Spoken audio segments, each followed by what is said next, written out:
Is doing is that? Am I saying it the right way? Yeah, you know my wife more than me, apparently. so she, yeah. No, I just listened, Vic. Hey guys, welcome to Rocky and Vic. Where are we, Vic? We are at Comedy House NOLA. Dude, it's insane. It's so beautiful. We are here because we are promoting Hell Yes Fest. It's its 11th year, and we're going to have somebody that's going to tell us all about it. He has performed at over 100 festivals, the creator of Hell Yes Fest, host of Open Mic from Hell, and he's the booker of Comedy House New Orleans, where we at. Chris Trew. Woo! So happy to be here. This is really fun. What a cool thing we're all doing. Thank you so much for coming. Also, Yeah. thank you for letting us do this. Yes. Dude, I am so grateful and hyped that y'all wanted to do this. I put out the call on Instagram. I just said, does anyone with a podcast want to help promote, want to cover some of the festival? And what y'all came back with it really blew me away. It was really exciting. You've over-delivered, and I am really excited about it. Shout out ChatGPT. Amen. Now, Wait a minute. You got fooled by AI, fool. Oh, man. Wait, has this whole thing been AI? Nah. For the past 11 years? Yeah. you go to touch us and it like goes through. It's like we're not even real. Yeah. We took some pointers. That's awesome. What you been up to, Chris? Well, it is festival season, so I've been busy with planning the festival, but it's all good stuff. It's fun, it's joyful. Fall is also a busy season for me with some like annual gigs that I do around. So I've been also doing some traveling, but it's all been great. I'm so stoked. I'm so stoked for this time of year. Yeah. It's the best time of year for New Orleans. Yes, It is. absolutely. I agree. I'm super excited for Hell Yes Fest. I come here a lot and I watch a lot of really good comedy. It's my favorite comedy spot for sure. So I'm excited to see what you do. This, I will be honest, will be my first Hell Yes Fest. It won't be my last, I'm sure. Okay. Yeah, I'm super stoked. All right. My boy's buying tickets for 2025. Amen. I really am. I'm Okay. committed, bro. I'm committed. Actually, you don't have to buy a ticket. We'll just No. We do real support here, man. Yes. Okay. We do real. talking about for next year. We're talking about next year. Yeah, Victor will buy both our tickets. Oh, will. that's so kind, actually. Yeah, Will you buy one of mine too? of course. Okay, great. I have so much money, it's insane. Yeah. Like this equipment that we're even using is cheap for me, but it's All fun. of it. Yeah. Yeah, but you have to figure out ways to be a man of the people, and having really cheap equipment is a way Right. of doing that. That's true. Yeah. That's true. But you did show me a picture of you were very clear with me. You said this is the setup I can afford. Right. I Right. sure did. Did I say that? I heard. That's what I heard. Okay. I didn't mean to say Hey, that. gotcha. It's ChatGPT. Gotcha. Oh, damn. Well, Rocky missed out. He had put the music on. I thought we were going to run that as he was saying his accolade, or you were saying his accolades. Yeah. So should we start completely over again? Yeah, no, definitely not. Yeah. So, is there going to be 2 open mic from Hells at this Hell Yes Fest? It's gonna be 3. Oh, actually, my goodness. Rocky. Yeah, Rocky, pay attention. Which I've bro. never done before. So yeah, we're doing opening night Hell Yes Fest. Opening night Hell Yes Fest at the Republic. Open mic from Nice. Hell. And that will be the biggest version of that show that I've ever attempted.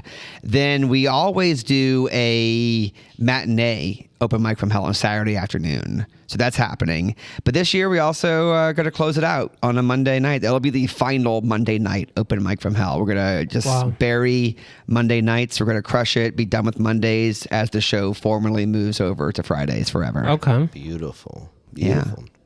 Is it beautiful? Yeah, I heard that Jennifer Turbo is going to be... She's the Hellraiser for the one of closing them? night. Nice. Yes. And if y'all don't know Jennifer Turbo, she, out of every comic in the city, is somebody who I always trust comes through and delivers in really big, meaningful ways. Oh, man. Yes. So you got a big show, or you need someone with a costume, or you need someone to just like write a certain set, or it's like call Jennifer Turbo. Yeah. So I'm hype about what she's gonna do for the final night of Hell Yes Fest. Yeah, I can vouch for that. She, you know how like when you do a comedy show, I've never done it, so I can't say, but you guys have. So when you're putting on a show and there's like a big group of people, maybe that might be a little easier than than going into like a smaller venue where there's like four or five people. Sure.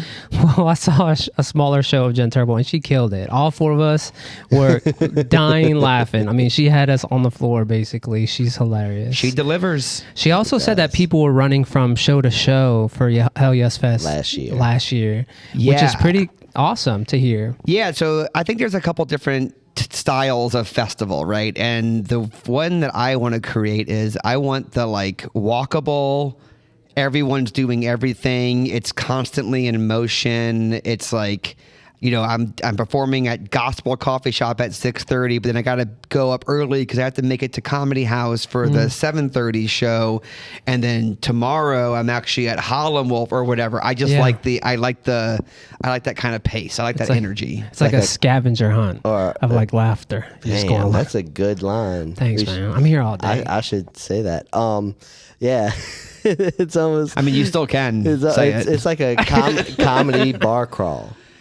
Ooh, I should say that. That's nice. He was hyped for yours. I feel. Well, the other one was mine too, so it's okay. Oh goodness! But I think that it makes it for a good festival experience. You know, it's again, there's so many different ways of doing a festival, but this is the way that speaks to me the most. It's definitely more work than just, you know, I do other festivals sometimes, and it's like, oh, there's 2 shows tonight at one venue. Right. It's like that sounds like it's a regular night. Yeah. You know, that's fine. That sounds like I'm not judging. You know, but I just like the idea that there's a show at 6:30, 7, 7:30, 8, and 8:30 in 4 different venues, and there you can walk between all of them. That feels like a festival to me. Yeah. It feels like a little field trip. Yeah. That's cool. So tell me a little bit about how you got into this comedy scene. Well, so I started doing comedy in 2004 because I wanted to be a hidden camera show actor. I love it. For real. I wanted to be a hidden camera show actor. I was doing like sketch comedy stuff with my friends in college. You know, this is pre-YouTube. You know, a friend of a friend's dad had like a giant hard drive and worked for a tech company, so we could upload our videos, which sounds like so prehistoric right now. But we thought we were the shit because it's like you can click on this video and in 5 minutes you can watch a 3-minute video. Anyway, so I got involved doing stuff like way back, but I didn't start doing live shows and dabbling in that until I took my first improv class. And I took that because someone told me that if you want to be on a hidden camera show, you have to be an improv comedian. And then that led to me doing more stand-up and putting together more shows, and it just kept going on. And eventually it was like there wasn't really much of a scene in New Orleans. It was like 2 shows a week, and one of them would get canceled every other week. Oh. Right. They're both at like coffee shops. You know, so there wasn't a lot going on. Yeah. So we had to build it. And so a handful of us just stuck around and built a comedy scene. Yeah. That reminds me of Mike Jones. You know, back then they didn't want him. Now you're hot. They're all on you. And I saw how people are with you. You're like Elvis. Yeah. And what's my name? Chris Trew. Mike Jones. Gotcha. Gotcha. You're good, man. You're good. I should probably respect you a little more. For sure. I think you respect me too much. You think so? Yeah. You don't know me. Okay. No, I think that your improv outreach, I don't know if this is like the right words, but what you're doing with improv in the community is amazing. My wife started working for this nonprofit organization that is centered around I don't want to say the wrong things here, but it's like was bringing improv to schools, right? And to educators doing that. Am I saying it the right way? Yeah, you know my wife more than me, apparently.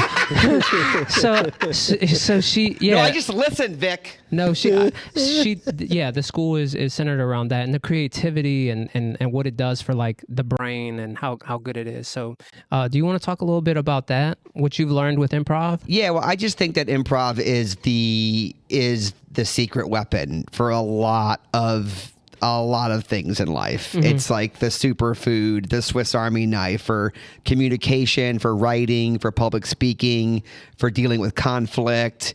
And these are things that everyone has to contend with, whether you're a comedian or not. But if you are a comedian or creative person, you get to deal with those things tenfold, right? A lot of like staying in the course, being in the moment, not getting in your own head, not getting in your own way. A lot of having to talk to other people and be good in the moment. Yeah. And so I just think that improv it really is the secret weapon, and I think I realized this when I started having people in my classes who were completely uninterested in pursuing comedy. At first there was a few. It was like, oh, well, Donnie and Mary, they are both CEOs or whatever, and everyone else was a comic. And then it started to be more Donnies, more Marys. It's like, wait a minute. Yeah. And so I started to adjust my approach to it, and it wasn't exclusively about comedy. Although, as Rocky can attest to, because he's been in my classes, it's like I'm still very comedy focused on these classes. But you don't have to be pursuing comedy to get something out of it. No, that's absolutely right, and you don't miss the overall life lesson neither. I mean, just because you're comedy focused, we talking about how this is going to help and everything. I mean, it's helped me just be a better listener too. I don't know if you mentioned that, but that is one of the big things that I've learned from improv is just listening and being present. Yeah, it's really a total game changer. Yeah. There's a reason why, just last week I taught an improv class at a comedy festival with everyone there is pursuing comedy. And then a few days later, I taught a class to a company who 0 of the people there were pursuing comedy. They all work for a company that wanted them to fight less and be more innovative with communication. And then a few days after that, I taught to a bunch of kids who have no idea what they want to be doing, but the lessons are the same. It's essentially the same class for all 3 of those different parties.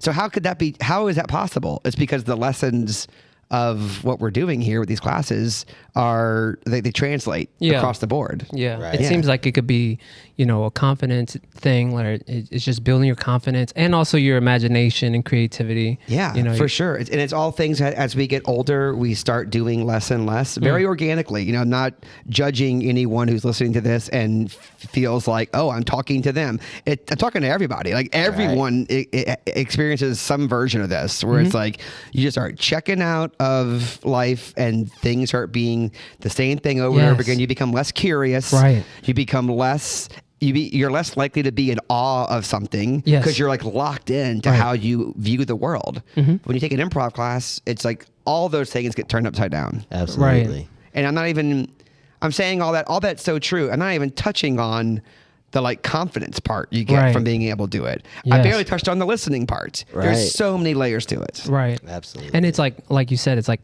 affects all age groups. Like this really should be curriculum in school on a normal day to get kids out of Vic. Yeah, to get kids out of that headspace of like just being so judgmental. Because I've seen improv done, and when it's done well, you realize how much of an art it is, and it could be all of us. We can just be improving life together. And I have realized over time, and just doing this podcast with Rocky, I've realized that what were we doing before this? Like, what were we spending time learning and exploring? And now we're making my camera roll was always my kids and my wife, and now it's become more of like I got random videos of us being silly, doing whatever it is. Nudes of Rocky. So it's gotten us out of that just the monotony of life that just keeps you out of your creativity. So I love that you're becoming a representation of that in the city, in the community. So shout out to you, man. That's such a it's a privilege to be here with you. Well, that's really cool. I really appreciate you saying that, and it's something I really believe in, and I'm really just fired up about. I just love it. I love it so much. And going back to what you just said, I bet like the connecting that you're doing with people now and on the podcast, like it's probably also improving those other relationships as well. It's just a trickle down. It's inevitable. Mm-hmm. It's inevitable that you're going to be you're going to get reinvested in things that maybe you were in a slump on, or like you're going to be less likely to be bored on the bus or on the commute because your mind is like actively creating and imagining things. Right. Yeah. Yes. Yeah, I seen something the other day about how like boredom is good for like children especially, but even adults. Like we need to be bored. We need to be able to give our mind like no option but to roam. Yeah. I mean, about the shower stuff, right? I mean, that's like everyone has joked about this forever, but like how you come up with ideas in the shower, right? Like even people who have not studied creativity at all will make that joke. Mm-hmm. But there's a lot of like scientific truth to that, where it's like, it's because you can't really do anything else in the shower, right? And so you are connecting dots of things of half ideas that you had, or like, and you thought, wouldn't it be cool if I, insert creative idea here, but you don't have the guts or maybe the time or whatever to do it. But like, how come 2 days later in the shower you like have another idea that's like making it more realistic? It's because you are theoretically, these are air quotes, you're like bored in the shower. Right. So what if you gave yourself more time to be quote unquote bored and let your brain do its job? I mean, your brain is dying to make these connections. Yes.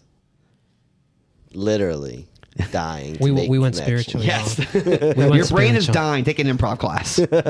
Yeah, you guys suck if you're not doing improv, myself included. Yeah. I do definitely like to go down that road where you're starting to get into like how it affects your mental health, and like just thinking about like any board game ever. Somebody was just bored, literally, and they were like, "This would be." I made a game with my kids the other day. It was terrible, but it was like matching symbols, and it was like something, because my wife and I are big on like, let's not be on our phones all day, let's not be on our phones all night, no more technology, let's take a technology break, just do something different. And a lot of this has come to a comedy show, just seeing that like the person who just went on for 10 minutes was a teacher, and you're like, wait. My wife's a teacher. She's kind of funny too. Like, so these are just regular people who have something to say, and that's relatable and oftentimes true. So, and it's funny. So I think the journey of Rocky and I getting to this point has been leading up to comedy, improv, and just kind of putting yourself out there and be willing to like take a chance. Be uncomfortable. Yeah. I mean, some really beautiful, meaningful things happen when you take creative risks, especially when you do it with people that you love and respect and appreciate. So you guys, like him. Yeah, sorry, I know right. You guys don't actually like each other. Okay, it's like when you actually put effort into making those meaningful connections, like really cool things start to happen. Absolutely, yeah. I agree. And that's what an improv class basically is. It's like that happening over and over and over again, but you sprinkle in, oh wait, I don't know all these people super well. So you are connecting in ways that are more challenging for a lot of adults. Yes. Because how many adults like don't actively make new friends? Yeah, I don't even know what that is. I have Victor, and he's been my friend for like 15 years now. So like that's my last friend I made. Yeah. So I mean, I know we're joking, but Rocky, I mean, the past couple of months, like how many new people are you connected to since you started doing so many? I mean, so many now. I mean, it's like, and it's diverse. It's diverse growing too. It's not just like one. It's like you're gonna find the most random, obscure person, and they're like, "Yeah, I'm just trying it out," and then and then now you're best friends. Yeah, and it happens organically and swiftly. Right. Yes. It's like it's really special. It is. So it's really special. So tell us for those who may not know how to get plugged into like improv, what is a way they can get plugged in maybe with your program? So a way to get plugged into improv is you have a couple of options, and I've learned to make this as easy as possible for as many people as possible. So about a year ago, I started doing virtual classes, which are just as good. They're just as good. They're a ton of fun. I do a monthly membership. You can go to hellyescreative.com to sign up for that. If you live in New Orleans, I also teach classes on a regular basis here. There's a couple of weekly classes that are all membership style. So like you have to join, and then only a certain number of people can be in the classes so that people can get closer and grow. But I also do one-off workshops. I do them all over the country. I do them here as often as possible. I teach, all the companies will bring me in. So if you're a company, if you have a team that you're leading, also hellyescreative.com, you can find out more information on bringing me in for some innovative team building. But I got to say, improv is way more accessible than you think. Okay. It's way more accessible than you think. There are no gatekeepers. There's no you have to go and read this book first. It's read a book if you want, but you don't have to do all those things. You don't have to be the funny one in your group of friends to do it. You don't have to be told you're funny. Just show up. Even if you're a little bit curious, you owe it to yourself to come and explore it. Yeah. We had a woman come in 2 classes ago, just out of the blue, happened to see the sign, wanted to drop in, and she killed it. I mean, she just did so well. Talking about Penda? Yes. Yeah. Penda, just like you, Rocky, came to a show a few months ago and was and the seed was planted, I think I want to do that. Then didn't come around for a while, and then walked in. Later on that night, she was like, what's the link to sign up? Yes. Now she's like, that's what I do on Tuesdays. I could see it in her eyes. It was just a click. Are y'all doing an altar call at the end or something? You're like, if you... What's an altar call? If improv saved you today, I want y'all to come up. It's like, I believe in improv. That's so cool, man. I love that. I love that for you guys. I think I might have to do it one day. One day.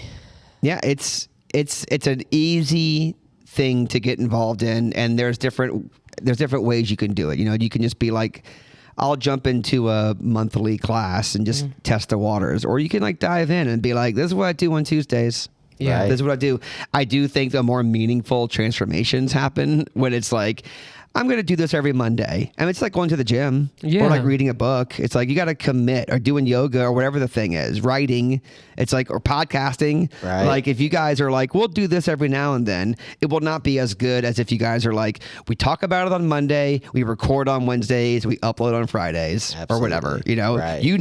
It's going to be better when you do it like that. Yeah, you're preaching right now. Does that basically is what was the conception of our everything? I mean, once we decided to be consistent is when we're now we have a show. Yeah, but because you're eliminating the distractions and the things getting in the way. It's the deal's done. I made the deal already. The deal is that I'm recording these podcasts at this day and this time. It's done. I don't have to think about it. I know I'm doing it. Yeah. It's you want to be a basketball player? Shoot 10,000 shots a day. Or 1,000 maybe. 10,000 is a lot. Yeah. But it's no matter what, do it. Right. Well, you heard it here. If quit your job and do improv. If you want to be a podcaster, shoot 10,000 basketballs a day. 10,000 different basketballs. We should get a Go to shirt Dick's made. Sporting Goods and just start throwing balls all around. Yes. There's all kinds of ball. That's the ball central. Dick's. Yeah, it sure is. Rocky loves making dick jokes, I've realized. Where's the dick joke in there? I don't know. Oh. That was the first one anyway. Gotcha. Yeah, I'm just kidding. If anybody does dick jokes, it's me. Yeah, he loves dick jokes. So Hell Yes Fest. I'm going to edit all that out. Hell It's Yes fine. Fest has a whole bunch of venues. Can you tell us about that? Yeah, so this year there's 8 venues. It's all pretty much walkable.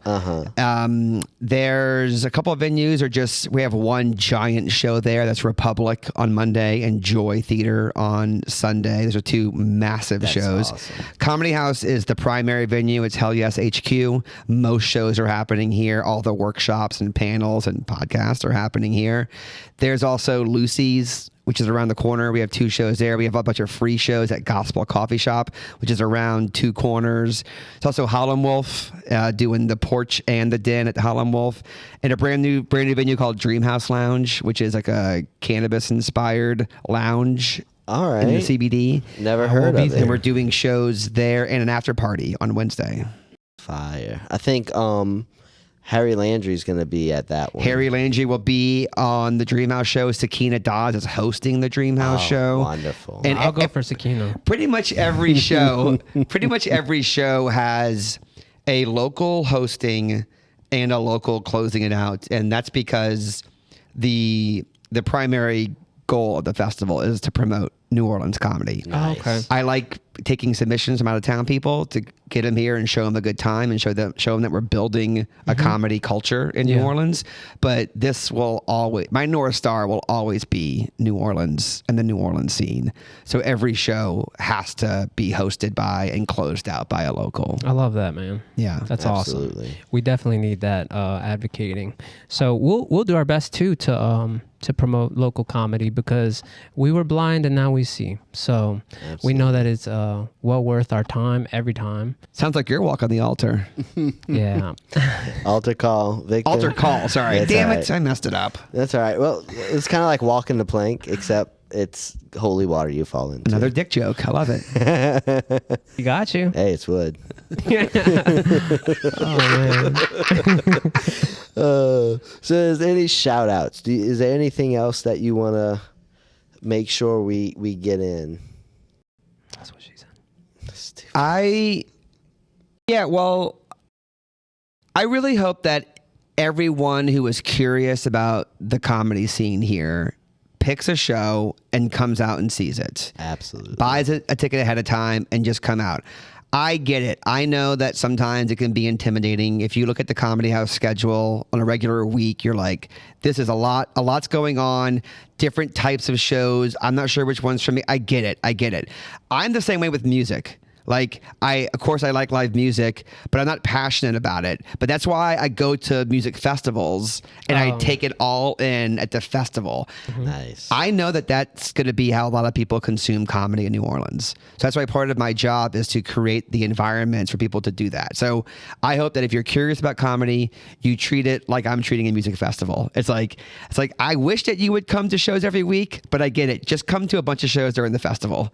Come take it all in. Come to Comedy House, see the show here, then walk over to Lucy's on Friday, and on Saturday, do it all over again, and go to both Holland Wolf shows. Just like come hang out, soak it all in, and be a part-time comedy nerd. Absolutely. So can tickets be purchased ahead of time? Tickets are available now at hellyesfest.com. It's very simple. It's just like the list of shows is right there. Pick the show and come and see us. You can also go to the Comedy House website to buy a pass to see all the shows, which is if you're gonna see 3 shows, it's worth your time to buy a pass. Right. And you could see 2 shows at night. So like really you could buy a pass and you could see like 18 shows. Nice. You could be That's a running bargain, around man. like Jennifer said, turboing around, just getting all kinds of different venues. That's awesome. It's a good idea. I love it. So, what else we have? Backache. Backache? Yeah, I do have a backache. I knew it. I could tell. I don't. I'm literally. I did earlier. My foot fell asleep. I couldn't tell if it was on the ground or not. Ooh. It was. Found out later because it came back to life. But I'm good now. Okay, Everything's good. back to normal. Why does it hurt so much when it comes back to life? I don't know. I've never understood the phenomenon. Hey, instead of cutting that part out, can you loop it a couple times and put a beat behind it? I could. We could do whatever you want. Okay. What part? I don't know. Any part he wants. He's the man. He's the man with the plan. Oh, shit. No, this was awesome. We had a lot of fun. Honestly, can't wait for the festival. Once again, thank you so much for letting us do this. Dude, It's been amazing. I'm the same. This is a great partnership because I got so fired up reading the text. I was like, this is great. I love stuff like this. I love what y'all are doing. I'm grateful that y'all give a shit about what we're doing over here, and you're just as much a part of it as anybody else is. So, Thank you so much. So thank you. Yeah, Appreciate it. Thank you so much. Look, just go like it and then go straight to Comedy House website. Get your tickets. Hell Yes Fest. It's going to be amazing. Love it. Yes, sir. Thank you. it. This has been a Rocky and Big production. Say something, Rocky.